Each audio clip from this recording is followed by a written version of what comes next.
Shalom semua, mari kita berdoa sebelum kita mendengar firman Tuhan sekali lagi. Haleluya. Bapa di surga, kami berdoa agar Engkau mengambil alih. Kami berdoa Tuhan agar Engkau mengurapi kami Tuhan. Haleluya. Untuk terus bergerak dengan roh Tuhan. Kami berdoa Tuhan agar Engkau nyatakan keajaiban-Mu Tuhan. Hati kami haus dan laparkan firman-Mu, kebenaran-Mu Tuhan. Haleluya, kami berdoa datanglah kerajaan-Mu di bumi seperti di surga. Kami berdoa agar umat-Mu terus maju dalam Engkau. Haleluya. Untuk terus Tuhan, haleluya, mempermuliakan Engkau dan mengalami keajaiban-Mu, kekuasaan-Mu. Terima kasih Tuhan, kami berdoa takhta-Mu yang dilaksanakan dalam hidup kami Tuhan. Dan biarlah ya Tuhan bumi penuh dengan pengetahuan kemuliaan Engkau. Segala kemuliaan kepada Engkau Tuhan dalam nama Yesus Kristus kami yang percaya katakan. Amin. Yang dikasih dalam Tuhan, judul pada kali ini adalah untuk kita bersama-sama mengenali waktu Tuhan. Dan saya ingin membawa kepada kalian adalah tahun baru 5081, tahun baru Pei Aleph, kalender menurut firman Tuhan. Yang dikasih dalam Tuhan sangat penting untuk kita kenal apakah jadwal waktu di jam tangan Tuhan. Apakah waktu Tuhan supaya kita dapat selarikan kehidupan kita dengan Tuhan. Yang dikasih dalam Tuhan, Tuhan mempunyai rencana yang khusus untuk setiap tahun. Adalah sangat penting kita selarikan kehidupan kita dengan rencananya. Haleluya. Yang dikasih dalam Tuhan, Pei Aleph. Bermaksudnya, Pei adalah angka yang bergambarkan mulut yang terbuka. Aleph pula adalah gambaran seekor lembu. Secara ringkasnya, tahun ini adalah tahun lembu. Jadi apakah maksudnya kepada kita sebagai orang Kristen? Menurut Alkitab, yang dikasih dalam Tuhan. Tuhan menyatakan kepribadiannya ya di dalam 4 makhluk hidup. Ia terjumpa di dalam Wahyu bab 4 ayat 6 sampai 8. Yang dikasih dalam Tuhan, marilah kita sama-sama membacanya. Di ayat 7, makhluk yang pertama rupanya seperti singa, yang kedua rupanya seperti lembu jantan, yang ketiga mempunyai muka seperti muka manusia, dan yang keempat rupanya seperti burung helang yang sedang terbang. Yang dikasih dalam Tuhan, Tuhan menyatakan dirinya, perwatakannya, di sebalik simbol anak lembu ataupun lembu jantan. Kita tidak ada masa untuk merenungkan kesemua tiga yang lain. Tetapi kita mau memberikan penegasan dan memberi fokus kepada simbolik lembu pula. Apakah yang Tuhan ingin sampaikan kepada jemaatnya melalui simbolik ini? Yang dikasih dalam Tuhan, marilah kita sama-sama merenungkan firman Tuhan. Haleluya. Amsal 14 ayat 4 AVB, jika tidak ada lembu maka bersihlah kandang, tetapi dengan kekuatan lembu banyaklah hasil. Yang dikasih dalam Tuhan yang diperlukan untuk tahun ini 2021 ataupun tahun Pei Aleph adalah kita perlu kuat seperti lembu. Kita perlukan kekuatan seperti lembu. Dan ada banyak cabaran yang kita perlu harungi yang dikasih dalam Tuhan. Yang kedua, kita tahu lembu dipakai untuk pikul beban. Tahun ini kita perlu Galatia 6 ayat 2 AVB, tanggung-menanggunglah beban satu sama lain dan dengan demikian laksanakan hukum Kristus. Apakah hukum Kristus? Ia adalah mengasihi Tuhan dan mengasihi sesama. Pada waktu-waktu seperti ini, di mana kita melihat saudara yang keperluan, marilah kita mendorongnya, membantuinya, seikut kemampuan yang Tuhan berikan kepada engkau dan saya. Yang dikasih dalam Tuhan, marilah kita teruskan beribadat kita. Yes, walaupun kita tidak dapat berkumpul secara besar-besaran di dalam satu gedung, tetapi ibadat kita boleh diteruskan kerana kita dipanggil untuk menjadi anak Tuhan. Bukan sekali seminggu, tetapi 7 hari seminggu. Mari kita terus baca, kita tahu lembu memberikan jerih payah, mengerjakan bajak dengan adanya pengorbanan. Oleh itu, adanya perlu untuk kita buat pengorbanan pada tahun ini. Lukas 9 ayat 23 AVB. Yesus berkata kepada semua, jika seseorang hendak mengikutku, dia harus menyangkal dirinya, memikul salib setiap hari. Hanya Injil Lukas memberi penegasan kepada perkataan pikul salib setiap hari. Dan mengikutku, yang dikasih dalam Tuhan, adalah sangat baiknya apabila kita dapat berkumpul di satu gedung dan dapat saling bersemuka, saling menggalakkan dalam kasih.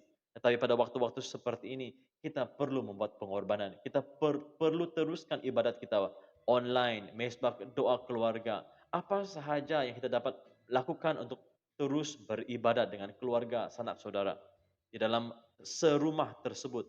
Kita dapat terus mencari wajah Tuhan. Kita boleh terus memanjatkan doa kita kepada Tuhan. Saling mengkongsikan firman Tuhan untuk saling meneguhkan iman. Haleluya. Yang dikasih dalam Tuhan, lembu juga ada perwatakan lasak dan tidak kenal lelah. Galatia 6 ayat 9 sampai 10.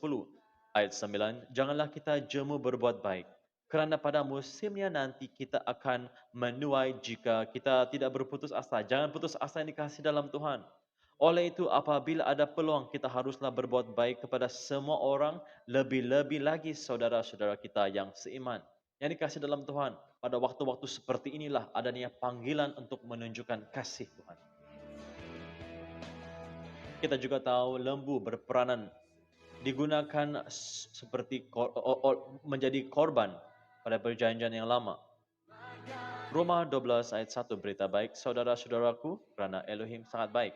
Kepada kita, aku menggesa kamu supaya mempersembahkan diri sebagai suatu korban yang hidup.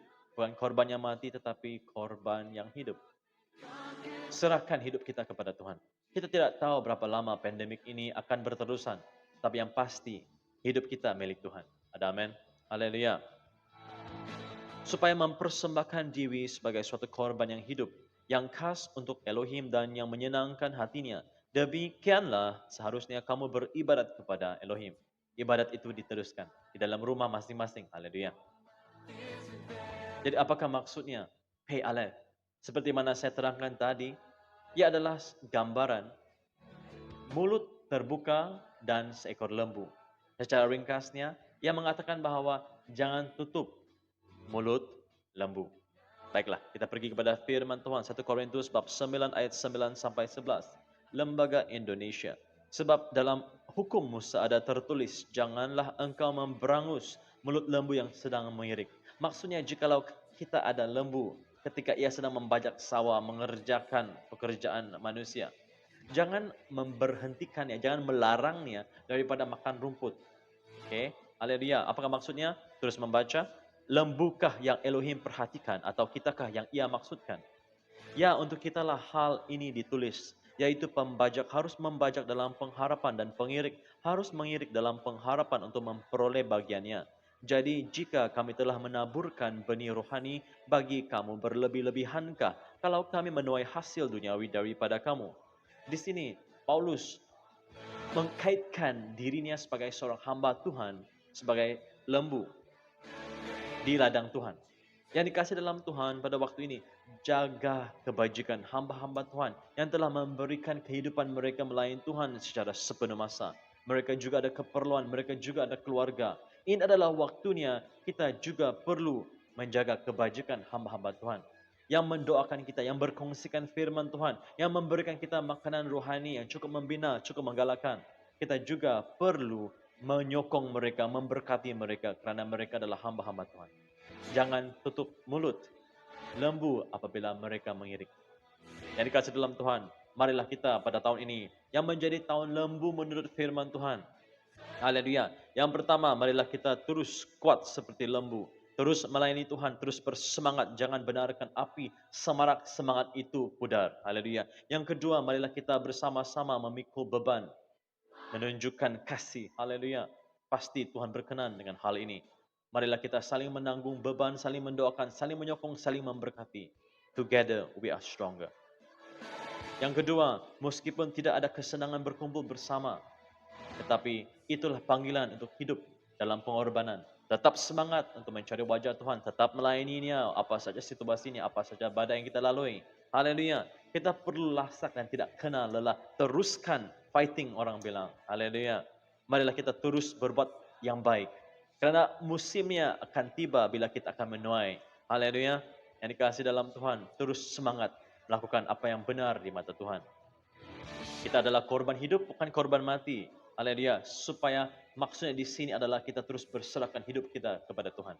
Terus hidup berserah, hidup bersyukur. Haleluya. Terima kasih Tuhan. Dan akhirnya jangan lupa menjaga kebajikan hamba-hamba Tuhan. Terima kasih Tuhan. Haleluya. Segala kemuliaan kepada Engkau. Di mana saja kalian bersidang, berjemaat, di mana saja Anda berada, ingatlah, kebajikan hamba-hamba Tuhan perlu dipelihara. Rumah Tuhan perlu dijaga. Terima kasih Tuhan. Marilah kita berdoa bersama-sama. Bapa di surga, kami berdoa agar Engkau memberikan kami kekuatan ilahi untuk mentaati firman-Mu dan bergerak dengan Engkau pada tahun ini. Agar kita terus kuat, terus semangat, tidak putus asa, tidak jemu. Haleluya. Bapa di surga, kami berdoa, biarlah kami pada waktu ini mengalami pernyataan-Mu. Haleluya. And we may experience your reality. Haleluya. Bapa di surga, datanglah kerajaan-Mu di bumi seperti di surga. Karena Tuhan pada tahun ini, tahun lembu, Engkau ingin menyatakan kekuatan-Mu. Haleluya. Engkau ingin menunjukkan diri-Mu ya Tuhan Bapa yang perkasa pada tahun ini dalam keadaan yang kita alami ini Tuhan. Walaupun kami lemah, Engkau tetap kuat. Walaupun kami dalam keadaan keperluan, Engkau tetap sumber segala kekayaan. Bapa di surga, apabila kami resah, Engkaulah sumber damai sejahtera. Bapa di surga, berkati ya Tuhan perkongsian firman Tuhan ini. Urapi dan urapan yang luar biasa. Supaya umat-Mu digalakkan untuk terus maju, tidak mundur sesaat sekalipun. Haleluya, dalam nama Yesus Kristus kami yang percaya Tuhan. Amin. Thank you Lord.